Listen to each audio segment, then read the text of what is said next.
Hey guys, Rachel with No Huang Homestead, and I just wanted to jump on here with some thoughts about just a little bit of a devotional, I guess, or just thoughts on gardening and lessons from life, but very much 2020 because that was a crazy year. But as you know, the craziness hasn't really ended, and that's just not what's promised to us. That things would be crazy for a little bit and then perfect for a while. Like, just life is a series of tests and trials, and that's what James 1 talks about. It says, count it all joy when you encounter trials of various kinds, because the testing of your faith produces steadfastness.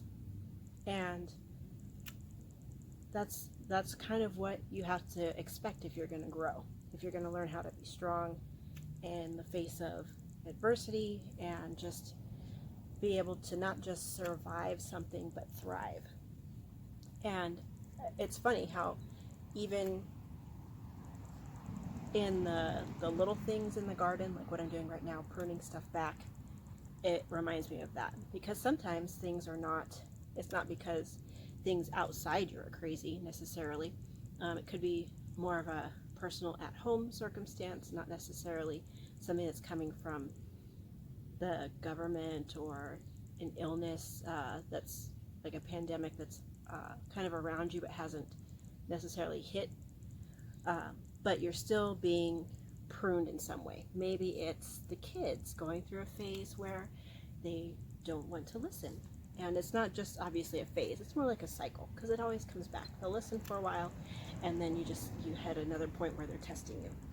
And that's just, if you're a Christian, if you believe, as I do, that Jesus has saved us, and now we should be loving other people and serving other people, and also growing spiritually in Him, then even something as simple as the kids just having a day or a week or whatever where they are just not going to listen is actually something that you could consider a test or a trial for you in a good way.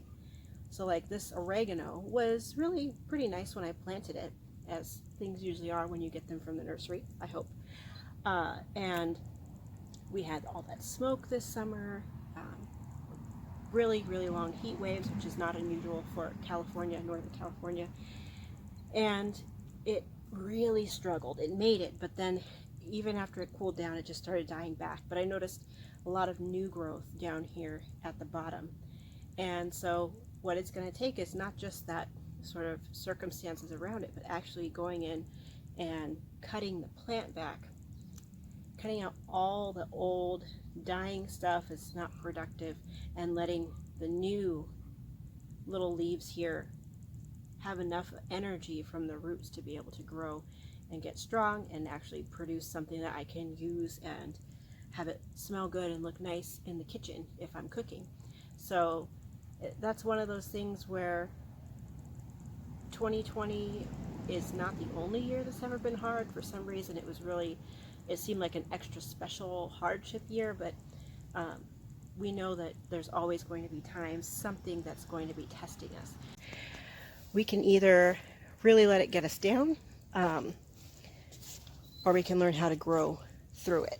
So this guy is my friendship sage, and there are no flowers on the sage right now, but it has the most beautiful pink blooms. I had a hummingbird that would come visit it. It was awesome, but it was pretty straggly, and I knew that I needed to get out here, prune it back, partly just because that's what a lot of plants do well with, but also I read that if you prune it back, it'll grow more full instead of really tall, and I'd rather actually have it be full in this spot right now. So came out, pruned it, and it is really looking a lot better. It's filling out. It came back really fast. It really actually showed the benefits quickly of that pruning process. So just like us. And I just also want to point out the low beds again, because I was thinking about the manure that I put on them. And you know, sometimes it feels like we're just having a whole lot of just crap dumped on us. It stinks, literally, but what comes out of that is all, at least for the low beds, is speaking literally, all the nutrients and stuff can sink down into the ground underneath that I'm trying to make it better, make it more fruitful when I plant in it. And even though it was really stinky for a while, that dies down, and then you're left with all the nutrients and stuff in there that are really going to allow it to produce plants that will be healthy and will have a lot of good fruit on them. So just a little peek at my current favorites in the garden, my giant snow peas. So many blooms. It was like watching popcorn in the form of a live plant. Just at first I had one little white bloom, and then it just exploded. So for the life of me, I need to look at my diagram because I can't remember which of my shelling peas I put here, but these guys are going to start going up over the trellis, and I'm so excited about that. I accidentally made it too short. If I try to go under here without ducking, which I have done almost before when I'm recording one of these, almost clock myself in the head, it's clear that I need to eventually replace it. But right now, my son loves it. It feels like his own little entryway into the garden area. And then here's the last thing I want to point out. Again, if you've been watching my videos, you've seen this before, but these are getting flowers like so soon compared to how tall it is and how long the other ones took to produce flowers. But you see that row down there, there's still like this long dead area right here, and then that row, those were not getting any light really because of the palm trees. I didn't realize when I made my plans and I moved all these beds farther down than I originally anticipated how little light those were going to get, especially during the winter. And that's, you know, another lesson in the garden. We need light, and Jesus is our light. If you're not reading your Bible, getting in your word on a daily basis, then it's going to be really easy to start feeling overwhelmed, especially depending what you're filling your mind with.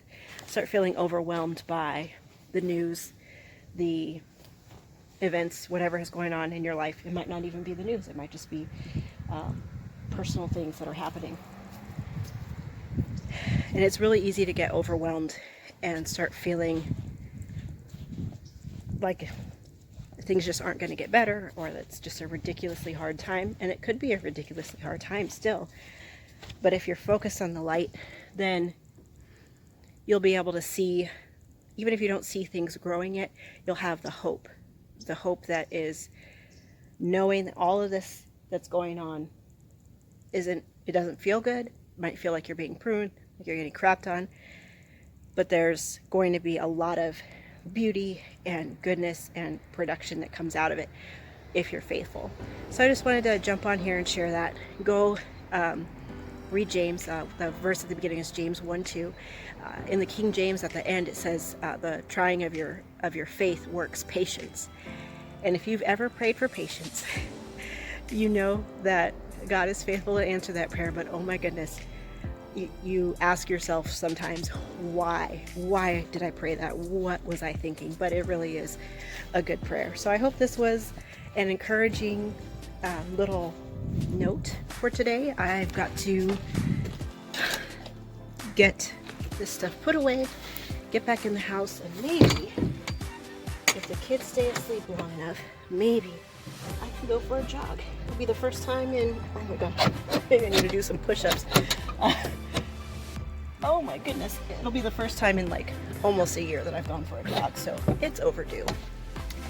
We'll see how it goes, but whatever happens, whatever the Lord wills, I know that if we stay focused on Him, we'll have a lot of hope in our hearts that a lot of people don't get to feel, and I hope that if you have that hope in your heart, that you're sharing it with others.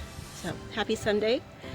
Have a great week. I will hopefully be jumping on here later on to share something from the garden, but if not, Take care and God bless. Get growing.